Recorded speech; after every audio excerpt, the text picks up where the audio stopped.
आमे महान प्रधानमंत्री को तांको जन्मवार्षिकी रे प्रणाम करुछु।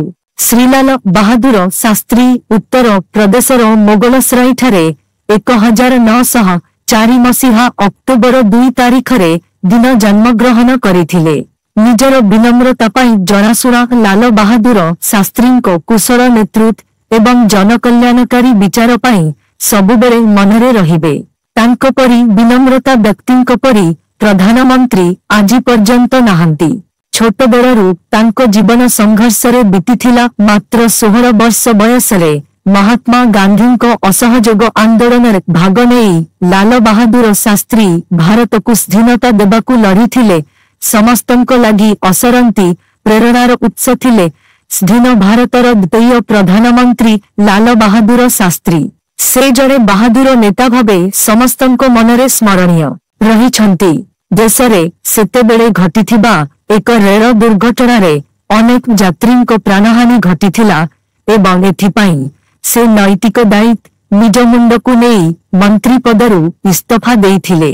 शास्त्रीजींको एभली अभूतपूर्व सिद्धांत को आज सुधा संसद एवं सारा देश रे प्रशंसा करा जाई आसुछि। तत्कालीन प्रधानमंत्री पंडित नेहरू एही घटना संपर्क रे संसद रे वक्तव्य रखी लाल बहादुर शास्त्री को निष्ठा एवं उच्च आदर्शवाद को भूयसी प्रशंसा करिथिले।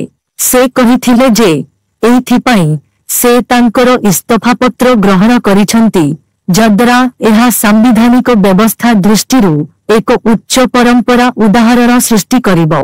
लाल बहादुर शास्त्री जेकोनसी मते एही रेल दुर्घटना पाई दायी नहंती ताहा समस्ते उपलब्धि करुछंती। शास्त्रीजी देशर प्रधानमंत्री थिबा समय रे पाकिस्तान सह युद्ध लड़ी निजर पराक्रम देखाई पारिथिला। भारत मूल्यबोध एवं सिद्धांत उपरे आधारित शास्त्रीजींको जीवन देशवासींको पाई सबुबेले प्रेरणार स्रोत होई रहिबो।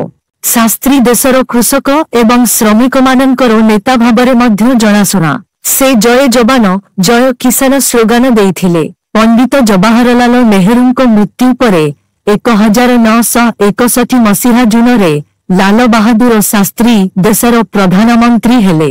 प्रधानमंत्री कार्यकाल रे तांकू अनेक समस्यार सम्मुखीन हेबाकू पड़िथिला। ए परिस्थिति रे शास्त्रीजी देशवासींकू सप्ताहरे गोटिए दिन उपवास रहिबाकू परामर्श देइथिले। एहाकू देशवासी मध्य बेस गंभीरतार सह नेइथिले। ता सहित एही समस्यार समाधान लागि शास्त्रीजी देशवासींकू खाली पड़ियारे चाष करिबाकू परामर्श देइथिले। एपरि कले ही देशरू खाद्य संकट दूर होई पारिबो बोली शास्त्रीजी कहिबाकू चाहुथिले। तेबे देशवासींकू चाष करिबाकू कहिबा सहित से प्रथमे एही काम निजठू आरंभ करिथिले। एथिलागी प्रधानमंत्री भवन रे थिबा बगीचारे निजे हड़ बुलाइथिले शास्त्रीजी। प्रधानमंत्रींको एही कार्य बेस प्रभावित होइथिले देशवासी।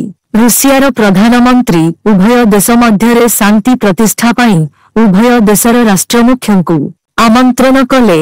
1966 मसीहा जानुआरी 10 तारिख रे लाल बहादुर और पाकिस्तानर राष्ट्रपति आयूब खां तांकेम्पे ठारे मिलित हेले। तांकेम्पे ठारे शांति चुक्ति स्वाक्षरित हेला। मात्र शांतिदूत आउ देश फेरिले नहीं। मसीहा जानुआरी 11 तारिख रे एक रहस्यमय स्थिति रे तांकर सेठारे मृत्यु होइथिला।